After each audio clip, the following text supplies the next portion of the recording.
3. Here we Volume are. 3, Coach's Corner. Coach's Corner, Yeah. and we got Coach Selk, volleyball team will actually coach Selk basketball first year volleyball, right? That is correct. And we do baseball together. We Nate. do baseball. Starting Football. now, and Nate coaches basketball, and I scorekeeper for him too. So And man of many hats here. yeah, wouldn't have any other way. Coach of many sports. I don't know what to do with free times. All right. So volleyball started. How are things going? You know, I'd like to say good, but I don't know. I don't know enough about volleyball to know how it's going. So it's been a big challenge for me. Part of the reason I took it was the girls are such good girls that I wanted to be able to provide them an opportunity. They know what they're going to get out of me as far as, I coach many of them now and have either had them in class or something like that. So I knew that group of girls that's down there is going to be pretty easy to handle. So it makes not having to worry about the extra stuff is always a little bit easier. And but yeah, otherwise, to actually answer your question, I'm enjoying it. I was so freaking nervous Not the other knowing what night. you're going into. Right. Yeah, Monday night, I was the most nervous I've ever been for a game. Basketball games, no problem, nothing. I thought I was going to throw up Monday night, and I'm like, this is a practice game, this is, it was because I don't want to let the girls down, and that was where it was coming from. Was like, sure, God, I hope we're ready for this. And But I mean, coming from a coach's standpoint, you can coach, right? It's a different sport, so hopefully you've surrounded yourself with some coaches that maybe fill in on where your lack of, say, drill knowledge or whatever.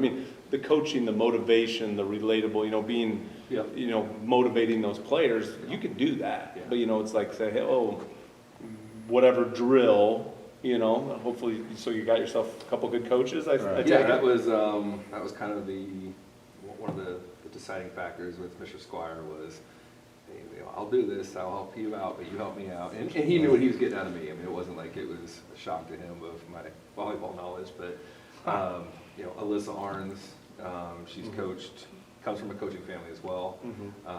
She knows volleyball. Got a daughter. Yep. She's got coached her oldest Dylan, and then now Olivia's gonna be a freshman now for us, and probably gonna be our starting setter. Wow. And so to have somebody that's gonna be in the program, has got something invested in the program like that, is a good get for us. So she brings the volleyball knowledge.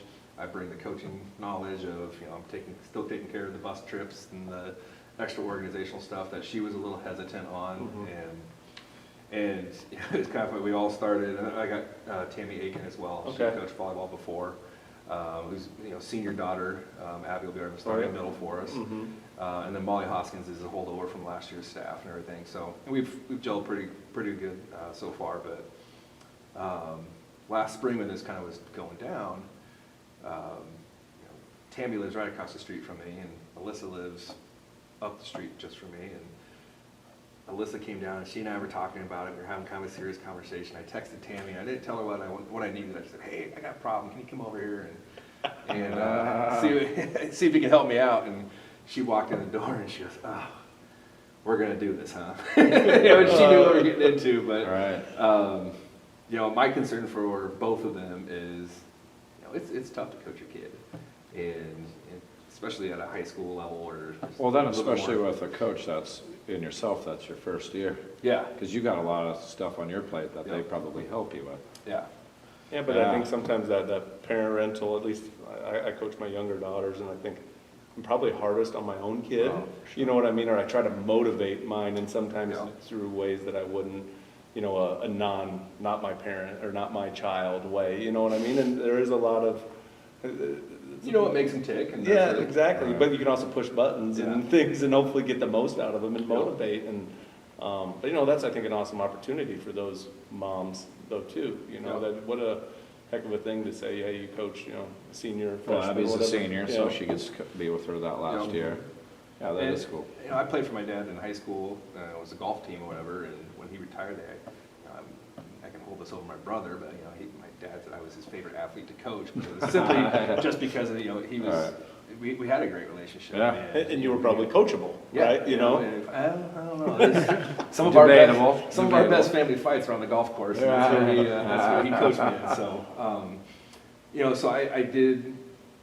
I know when I got out of being coached by my dad, and for Abby and Olivia, they probably don't realize how special it is for their, that Tammy and Alyssa see it as an opportunity to spend more time with their daughters. Yeah. They won't realize the specialness of it until they're probably in their 30s or 40s, and when they reflect back, and hearing some of the players' names, it sounds there's a lot of crossover. I mean, a lot of basketball girls. I mean, I think that sport goes together, but I think you got your, I think maybe starting other than maybe what Brooklyn is playing volleyball for basketball. Yeah, she's cross country. Yeah. That's just in general. Like I told the group this morning was, obviously I'm a multi-sport coach now, but I also am involved with football. I keep stats with Matt Aiken Friday nights, and I'll go watch the softball team and everything. So for me, I said I'm going to preach it. And I'm going to live it. I love the school, so I'm going to Right. And our basketball girls, I'm going to tell them every year, go out for other sports. Try it. It doesn't have to be your favorite sport, but while you're in that sport, give it your all. And so, like I said, we've got, I'm trying to think here, Bailey, Bella, Briley, Abby, the incoming freshmen are basketball players, and Morgan Warner's on there. But then you look at the rest of the basketball team; they're out for softball. Multi-sport athletes. Multi-sport athletes. I think that's our huge. 11 that were with us this summer for basketball, every one of them is playing with fall sport. Yeah, that's great. Awesome. And yeah, it is. And I know they still want to come in and do open gym. It's kind of hard because we're not getting hurt for district whatever. We can come in and shoot, come in and do those things. We'll worry about basketball as basketball season. I know I'm going to get out of basketball season, so go play your other sports now, have fun. I think that's a great mentality to have, because I think, maybe it's been, hey, one sport specialize, right?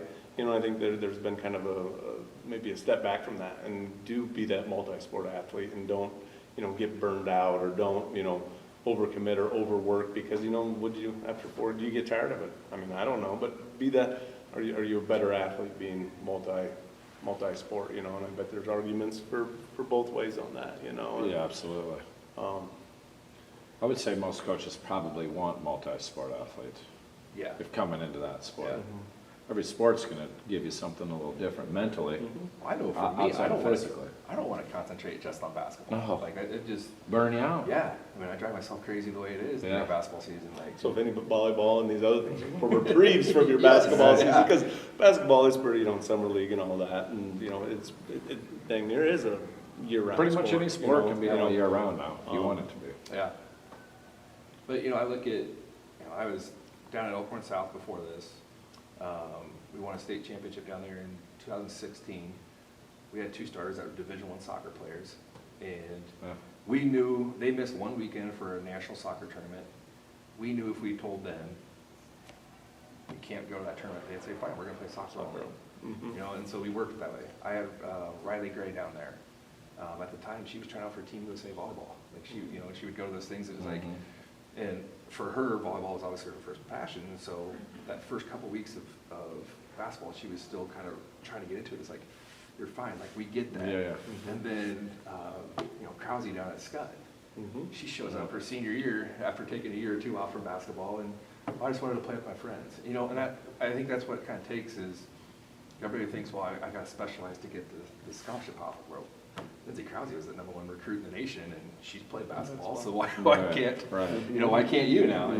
But I think up here with my basketball girls, that has the parents are supportive of the multi-sport culture up here as well. That's good. Yeah. How did the Jamboree go? Who did you go against? Who was all here? First game we played Homer. Okay. Beat them in 2, and it was going to be 2 sets no matter what. We won both sets. And then the second game was versus Crofton, and we lost both of those. We were pretty close. We were competitive in them. I think they had some definite height advantage. Yes. I think they had a for sure 1 or 2. They were like, oh. Their first swing was like, this could be a long night. It wasn't what we saw in the first game. We don't see this, and Homer had a good, very good outside hitter, but they didn't have the depth that Crofton did and everything. But I think what I was most proud of the girls, and I told them this, was I think in every set we were down, and we didn't quit. Right. And that was, especially if they looked to me for blocking help or something like that. I can give them some stuff, but that falls on them. Like, hey, we just gotta go out and make a play, and they did, and they built some confidence. And I don't remember if it was first set or second set, but Abby Aiken had like last 5 points of the match on blocks and kills and all this stuff, and it's like, that's what we needed, somebody to step up. And then the next game, it was actually a freshman that served like the last 5 points, fortunately, you know. So it came from everywhere, but the best part was we didn't quit, because that's, you know, that we're going to need that. We're going to be down some games, you know. That's how we're going to respond to those negative situations. Yeah, definitely how you responded. I think the negative situation, or at least what I watched, it seemed like there's going to be a lot of service errors. There's going to be a lot of, you know, a little bit of communication errors, but I really thought some of those kind of preventable mistakes or dumb mistakes, I didn't see a lot of that, you know, repeatable, you know, or repeated hitting errors or serving errors. And actually serving, I thought, she had a really good jump serve just from Allie Groves. So that was like, I'd just step out of the way of that thing. I think it was just humming, right? You know? So, you know, I definitely was real exciting. They were definitely in, I thought, all the games I watched. You know, we had a tough loss and there to Crofton. But yeah, they had some volleyballers there. And then with the names you say, you got a lot of young and a lot of old. So a couple we freshmen. don't have a lot in the middle. We have program-wide, we probably have 5 or 6 sophomores and juniors. Oh. Got 5 seniors, and then like on the varsity we got 5 seniors and 3 freshmen. And we're carrying 11, so I guess we had 3 other. Bella, Briley, and Bailey would be our sophomores and junior. It's definitely you got some room to grow, but also, you know, hey, you embrace the senior class. Hopefully they'll start a culture, right? Yeah. Pass that on to the next one, and then, you know, hopefully you got a good group of that freshman and, you know, and then 8th graders. But I bet, you know, Alyssa probably had a big hand in that, you know, coaching that, and I think they do have a decent, you know, call it feeder program or whatever. At least they got numbers out, right? You know, and you're not walking in with a freshman, you know, knowing nothing about the game, you know. So I think that's a good start. When's, Coach Self, when's your next home game, or when can we see the volleyball team in competition here? We open up this weekend at the Norfolk tournament. Okay. We play Bennington first, Kearney second, and then we have a matchup game after that. Tough games. Yes. And I did hear, unfortunately, it'll be fun. Bennington has a player who's on the 19 and under Team USA. Oh, nice. Yeah. She just got back from their gold medal trip over in Europe. So there'll be some good volleyball to watch. Right. You know, and I told the girls, at least she's not an outside hitter going to hit the ball 70 miles an hour at you. She'll just be digging everything that we hit. Right. So, but no, those are I mean, that's great for Nebraska high school sports. For sure. Oh, absolutely. Volleyball has been there forever. We've got successful college programs and everything. And, you know, you see that trickle-down effect of, it's fun to play against great players. I mean, it's just to see it. Yeah, to say you Absolutely. did it, you know. Oh, for sure. Then the home game, I think, is next Thursday, the 31st. We'll open Vermillion? home, Vermillion. Yeah.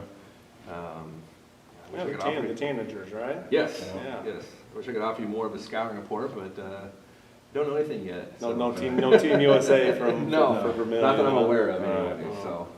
And unfortunately, nobody on our team is from Team USA either. So Not yet. Not yet. We can maybe get them there. But, All right. Yeah. Yeah, hopefully we'll be able Get some to fans out there. Get some fans Get out some there, fans, and you know we'll get some definitely support be for the girls. yeah, we'll be plugging you know, or have a booth set up for the Booster Club. So if you you know want to join, we got our membership application there. We added Venmo to our ability to donate and subscribe to be a member here, and then.